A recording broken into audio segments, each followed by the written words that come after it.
Hello friends, ನಮಸ್ಕಾರ ಎಲ್ಲರಿಗೂ. ಹೆಂಗಿದ್ರೆ ಎಲ್ಲರೂ?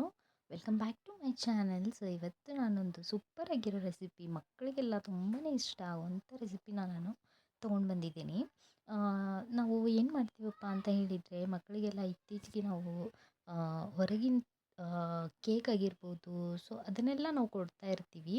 ಸೊ ಮನೆಯಲ್ಲೇ ನಾವು ಯಾವ ಥರ ಬ್ರೆಡ್ ಪುಡ್ಡಿಂಗ್ನ ಮಾಡೋದು ಅಂತ ಹೇಳಿ ಇಲ್ಲಿ ನಾನು ನಿಮ್ಗೆ ತೋರಿಸ್ಕೊಡ್ತೀನಿ.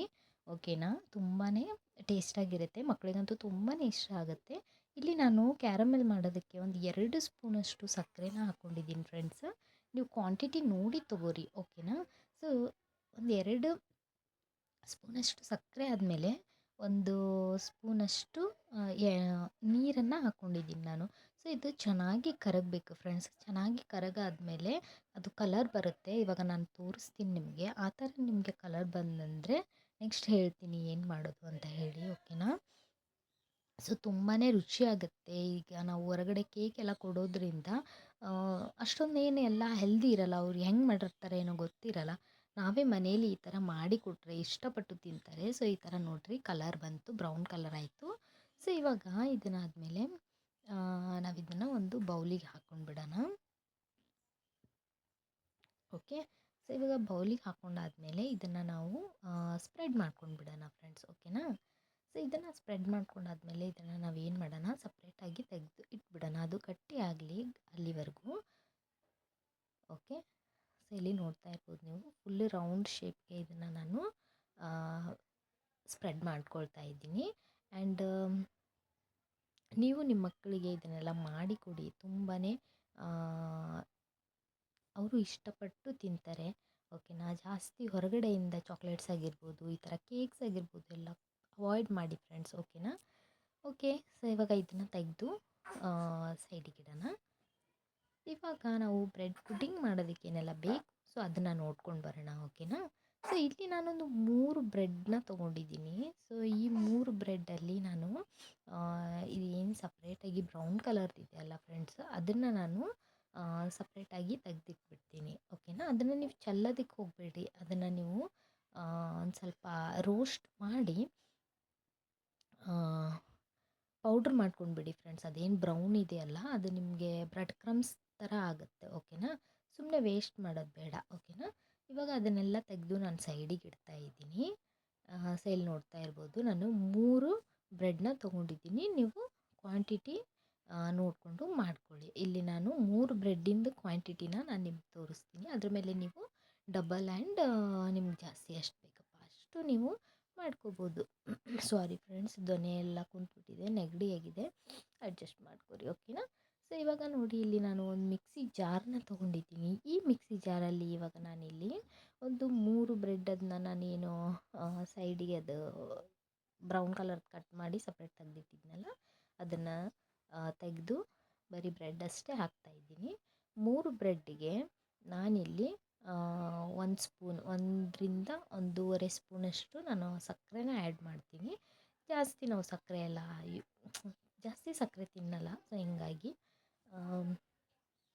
2 ಸ್ಪೂನಷ್ಟೇ ಹಾಕಿದ್ದೀನಿ ಫ್ರೆಂಡ್ಸ್ ನಾನು, ಸ್ವಲ್ಪ ಅಂತ, ಓಕೆನಾ? ಸೊ ಇವಾಗ 1 ಗ್ಲಾಸಷ್ಟು ನಾನು ಗಟ್ಟಿ ಹಾಲನ್ನ ತೊಗೊಂಡಿದ್ದೀನಿ ಇಲ್ಲಿ, ಓಕೆನಾ? 3 ಬ್ರೆಡ್ಡಿಗೆ ಒಂದು 2 ಸ್ಪೂನಷ್ಟು ಸಕ್ಕರೆ, ಆಮೇಲೆ 1 ಲೋಟ ಗಟ್ಟಿ ಹಾಲು. ನೀವು ನಂದಿನಿ ಫುಲ್ ಫ್ಯಾಟ್ ಮಿಲ್ಕ್ ಅಂತ ಬರುತ್ತಲ್ಲ, ಸೊ ಅದನ್ನು ನೀವು ತೊಗೋಬೋದು. ಇಲ್ಲಪ್ಪ ಅಂತ ಹೇಳಿದ್ನಂದರೆ ನೀವು ಹಾಲಿಗೆ ನೀರು ಹಾಕದೇ ಡೈರೆಕ್ಟಾಗಿ ಹಾಕಿಬಿಡಿ, ಅದು ಆಗುತ್ತೆ. ಇವಾಗ ನಾನು 1 ಮೊಟ್ಟೆನ ಒಡೆದು ಹಾಕ್ತಾಯಿದ್ದೀನಿ. ಸಾಕು, ಇದಕ್ಕೆ 3 ಬ್ರೆಡ್ಡಿಗೆ 1 ಮೊಟ್ಟೆ ಸಾಕು ಫ್ರೆಂಡ್ಸ್. ಸೊ ಇವಾಗ ಸಾರಿ. ಸೊ ಇವಾಗ ನಾನಿಲ್ಲಿ ಒಂದೇ ಒಂದು ಏಲಕ್ಕಿನ ಹಾಕ್ತಾಯಿದ್ದೀನಿ. ಇದು ಆಪ್ಷನಲ್ ಫ್ರೆಂಡ್ಸ್, ನೀವು ಬೇಕಂದರೆ ಹಾಕ್ಕೋಬೋದು, ಇಲ್ಲಾಂದರೆ ನೀವು ಸ್ಕಿಪ್ ಮಾಡ್ಕೋಬೋದು. ಬಟ್ ಹಾಕಿದರೆ ಅಂತೂ ತುಂಬಾ ಒಳ್ಳೆ ಫ್ಲೇವರ್ ಬರುತ್ತೆ, ಫ್ರ್ಯಾಗ್ರೆನ್ಸ್ ಬರುತ್ತೆ. ಸೊ ನೀವು ಹಾಕ್ಕೊಳ್ಳಿ ಅಂತಲೇ ನಾನು ಹೇಳ್ತೀನಿ. ಬಟ್ ಇಲ್ಲ ಅಂತ ಹೇಳಿದರೆ ಇಟ್ಸ್ ಓಕೆ, ನಡೆಯುತ್ತೆ. ಸೊ ಅದನ್ನು ನಾವು ಚೆನ್ನಾಗಿ ಮಿಕ್ಸಿ ಮಾಡ್ಕೋಬೇಕು. ಮಿಕ್ಸಿ ಫುಲ್ಲು ಗ್ರೈಂಡ್ ಆಗಬೇಕು ಫ್ರೆಂಡ್ಸ್. ಅದಾದಮೇಲೆ ಸೊ ಇವಾಗ ನಾವು ಬೌಲಿಗೆ ಏನು ನಾವು ಸಕ್ಕರೆದು ಇದನ್ನು ಮಾಡಿ ಇಟ್ಕೊಂಡಿದ್ವಲ್ಲ, ಸೊ ಅದಕ್ಕೆ ಮಾಡಿರೋ ಮಿಕ್ಸಿಯಲ್ಲಿ ಮಾಡಿರೋ ಐಟಮ್ನ ನಾವು ಇದಕ್ಕೆ ಹಾಕ್ಕೊಂಡ್ಬಿಡೋಣ, ಓಕೆನಾ? ಸೊ ಇವಾಗ ಇದಕ್ಕೆ ಹಾಕ್ಕೊಂಡು ಇಲ್ಲಿ ನಾನು ಇಡ್ಲಿ ಪಾತ್ರೆ ಇಟ್ಟಿದ್ದೀನಿ ಫ್ರೆಂಡ್ಸ್. ಇದಕ್ಕೆ ನಾನು ಒಂಚೂರು ನೀರು ಹಾಕಿದ್ದೀನಿ. ಇಲ್ಲಿ ನಾನು ಯಾವುದೇ ಓವನ್ ಎಲ್ಲ ಬಳಸ್ತಾ ಇಲ್ಲ. ನೀವು ಗ್ಯಾಸ್ ಮೇಲೆನೂ ಮಾಡ್ಕೋಬೋದು ಫ್ರೆಂಡ್ಸ್. ಆರಾಮಾಗಿ ಆಗುತ್ತೆ, ಏನಿಲ್ಲ. ನಮಗೆ ಓವನೇ ಬೇಕಂತ ಏನಿಲ್ಲ ಇದಕ್ಕೆ. ಸೊ ಇವಾಗ ನಾನು ಇಲ್ಲಿ ಅದ್ರ ಮೇಲೆ ಒಂದು ಟಿಫನ್ ಬಾಕ್ಸಿಂದು ಮುಚ್ಚಳ ಇಡ್ತಾ ಇದ್ದೀನಿ. ಅಂದರೆ ನಮ್ಮ ಮನೇಲಿ ಏನಿರಲಿಲ್ಲ ಇಡೋದಕ್ಕೆ, ಸೊ ಹಿಂಗಾಗಿ ನಾನು ಅದನ್ನು ಮುಚ್ಚಳ ಇಡ್ತಾ ಇದ್ದೀನಿ. ಅದನ್ನು ಮಿಡಲ್ಗೆ ಈಗ ತೊಗೊಂಡು ಬರ್ತೀನಿ ನಾನು. ಓಕೆ, ಸೊ ಇಲ್ಲಿ ನೋಡ್ತಾ ಇರ್ಬೋದು ನೀವು. ಸೊ ಇವಾಗ ಇದನ್ನು ನಾವು ಮೀಡಿಯಮ್ಗಿಂತ ಸ್ವಲ್ಪ ಕಮ್ಮಿ ಫ್ರೆಂಡ್ಸ್, ಫುಲ್ ಜೋರಾಗಿನೂ ಇಡಬಾರ್ದು. ಮೀಡಿಯಮ್ ಫ್ಲೇಮಲ್ಲಿ ಇಟ್ಟು ಒಂದು 20 ರಿಂದ 25 ನಿಮಿಷದವರೆಗೂ ಚೆನ್ನಾಗಿ ನಾವು ಇದನ್ನು ಬೇಯಿಸಿದರೆ ತುಂಬಾ ಒಂದು ಒಳ್ಳೆ ರುಚಿ ಅಂತಲೇ ಹೇಳ್ಬೋದು. ಸೊ ಅಷ್ಟೇ ಟೇಸ್ಟಿಯಾಗಿ ಬಂದಿರುತ್ತೆ. ಅದನ್ನು ನಾನು ನಿಮಗೆ ತೋರಿಸ್ತೀನಂತ ನೆಕ್ಸ್ಟು. ಸೊ ಅದು ಇವಾಗ ನಮಗೆ ಆಗಿದೆ ಅಂತ ಹೇಳಿ ನಾವು ಹೇಗೆ ಕಂಡು ಹಿಡ್ಕೊಳ್ಳೋದಪ್ಪ ಅಂತ ಹೇಳಿದ್ನಂದರೆ, ಒಂದು ನೀವು ನೈಫ್ನ ತೊಗೊಳ್ಳಿ ಫ್ರೆಂಡ್ಸ್. ಓಕೆನಾ, ಇವಾಗ ನಾನು ಇಲ್ಲಿ ತೋರಿಸ್ತೀನಿ ನಿಮಗೆ. ಓಕೆ, ಸೊ ಇಲ್ಲಿ ನೋಡ್ತಾ ಇರ್ಬೋದು, ನಾನು ಚೆಕ್ ಮಾಡ್ತಾ ಇದ್ದೀನಿ. ನೀವು ಆವಾಗವಾಗ ಒಂದು 10 ನಿಮಿಷಕ್ಕೊಮ್ಮೆ ಚೆಕ್ ಮಾಡ್ತಾ ಇರಿ. ಓಕೆನಾ, ಆಯ್ತಾ ಇಲ್ವಾ ಅಂತ ಹೇಳಿ. ಸೊ ಇಲ್ಲಿ ನೋಡಿ, ಈ ಥರ ಚಾಕುನ ಈ ಥರ ನೀವು ಒಂದು 4-5 ಕಡೆಗೆ ಮೂಲೆಯಲ್ಲೂ ಹಾಕಿ ನೀವು ನೋಡಿ ಅದು ಆಗಿದೆನಾ ಇಲ್ವಾ. ಅದು ನೀಟಾಗಿ ಬಂದಪ್ಪ ಅಂತ ಹೇಳಿದರೆ ಅದು ಆಗಿದೆ ಅಂತ ಅರ್ಥ. ಇವಾಗ ಇದು ಆಗಿದೆ ಫ್ರೆಂಡ್ಸ್. ಬಟ್ ಅದು ಮಿಲ್ಕ್ ಹಾಗೆ ಚಾಕುವಿಗೇನಾದರೂ ಸ್ವಲ್ಪ ಹತ್ತಿದ್ನಂದರೆ ನೀವು ಇನ್ನೂ ಒಂದು ಸ್ವಲ್ಪ ಇಡಬೇಕು. ಓಕೆನಾ, ಬಟ್ ನೈಫ್ ಹಾಕಿದ್ಮೇಲೆ, ಚಾಕು ಹಾಕಿದ್ಮೇಲೆ ಅದ್ರ ಫುಲ್ಲು ನೀಟಾಗಿ ಬರಬೇಕು ಫ್ರೆಂಡ್ಸ್ ಚಾಕು. ಓಕೆನಾ, ಇವಾಗ ಇದು ತಣ್ಣಗಾಗಕ್ಕೆ ಬಿಡಿ. ಬಟ್ ನನ್ನ ಮಗಳಿಗೆ ಅಷ್ಟೊಂದು ಪೇಷನ್ಸ್ ಇರಲಿಲ್ಲ ಫ್ರೆಂಡ್ಸ್. ಯಾಕಂದರೆ ಮೊನ್ನೆಯಿಂದ ಕಾಡ್ತಾ ಇದ್ಲು, ನನಗೆ ಪುಡಿಂಗ್ ಮಾಡಿಕೊಡು ಅಂತ ಹೇಳಿ. ಸೊ ತಣ್ಣಗಾಗೋವರೆಗೂ ವೆಯ್ಟ್ ಮಾಡೋಷ್ಟು ಪೇಷನ್ಸ್ ಇರಲಿಲ್ಲ. ಸೊ ಹಿಂಗಾಗಿ ನಾನು ಬಿಸಿದೇನೆ ತೆಗ್ದೆ. ಈಸಿಯಾಗಿ ಬಂದುಬಿಡುತ್ತೆ ಫ್ರೆಂಡ್ಸ್, ಅದು ಏನು ಅಂಟ್ಕೊಳ್ಳಲ್ಲ, ಏನಾಗಲ್ಲ, ಈಸಿಯಾಗಿ ಬಂದುಬಿಡುತ್ತೆ. ನಾನು ಯಾವುದೇ ಒಂದು ಸರ್ಕಸ್ ಮಾಡೋಕ್ಕೆ ಹೋಗಿಲ್ಲ ಅದ್ರ ಜೊತೆಗೆ. ಹೆಂಗಪ್ಪ ಇದು ಓಪನ್ ಮಾಡೋದು, ಬರುತ್ತಾ ಇಲ್ವೋ ಅಂತ ಹೇಳಿ. ಸೊ ಇವಾಗ ಕೇಕು ಒಂದೊಂದು ಕಡೆಗೆ ಒತ್ತಿ ಬಿಟ್ಟಿರುತ್ತಲ್ಲ, ಅದು ನೀಟಾಗಿ ಬರ್ತಿರಲ್ಲ. ಸೊ ಆ ಥರ ಇದೆಲ್ಲ ಏನಾಗಲ್ಲ. ಸೊ ಇಲ್ಲಿ ನೋಡ್ತಾ ಇರ್ಬೋದು ನೀವು, ಜೆಲ್ಲಿ ಟೈಪ್ ಕಾಣ್ತಾ ಇದೆ.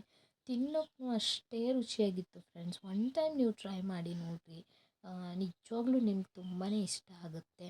ಆ್ಯಂಡ್ ನಮ್ಮ ಮನೇಲಿ ಅಂತೂ ಎಲ್ರಿಗೂ ತುಂಬಾ ಇಷ್ಟ ಆಯಿತು.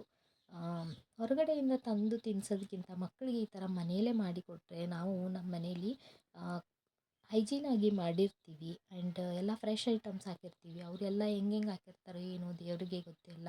ಓಕೆನಾ, ಸೊ ಆದಷ್ಟು ಬೇಕ್ರಿ ಫುಡ್ಸ್ ಎಲ್ಲ ಅವಾಯ್ಡ್ ಮಾಡಿ, ಆದಷ್ಟು ಮನೆಯಲ್ಲೇ ನೀವು ಹೆಲ್ದಿಯಾಗಿ ಮಾಡಿಕೊಡೋಕ್ಕೆ ಟ್ರೈ ಮಾಡಿ ಫ್ರೆಂಡ್ಸ್. ಓಕೆನಾ, ಇದರಲ್ಲಿ ನಾವು ಹಾಲು ಮತ್ತು ಎಗ್ಗೆಲ್ಲ ಹಾಕಿರೋದ್ರಿಂದ ಹೆಲ್ದಿ ರೆಸಿಪಿ ಅಂತಲೇ ಹೇಳ್ಬೋದು. ಮಕ್ಕಳಿಗಾಗಿರ್ಬೋದು, ಸೊ ನಾವು ತಿನ್ಬೋದು. ಓಕೆನಾ, ಸೊ ಇದನ್ನು ನೀವು ತಣ್ಣಗಾದ್ಮೇಲೆ ಕಟ್ ಮಾಡಿ, ಬಿಸಿ ಇದ್ದಾಗೆ ಕಟ್ ಮಾಡೋದಕ್ಕೆ ಹೋಗಬೇಡಿ. ಓಕೆನಾ, ನಾನು ಅರ್ಜೆಂಟಲ್ಲಿ ನನ್ನ ಮಗಳು ತುಂಬ ಅಳ್ತಾ ಇದ್ಲು ಅಂತ ನಾನು ಕಟ್ ಮಾಡಿ ತೋರಿಸಿದೆ ಅಷ್ಟೇ. ಸೊ ನೋಡ್ತಾ ಇರ್ಬೋದು ಎಷ್ಟು ಚೆನ್ನಾಗಿ ಬಂತು. ಹೋಪ್ ಈ ರೆಸಿಪಿ ಇಷ್ಟ ಆಗಿದೆ ಅಂತ ಅಂದ್ಕೊತೀನಿ. ಟೇಕ್ ಕೇರ್, ಬಾಯ್ ಬಾಯ್.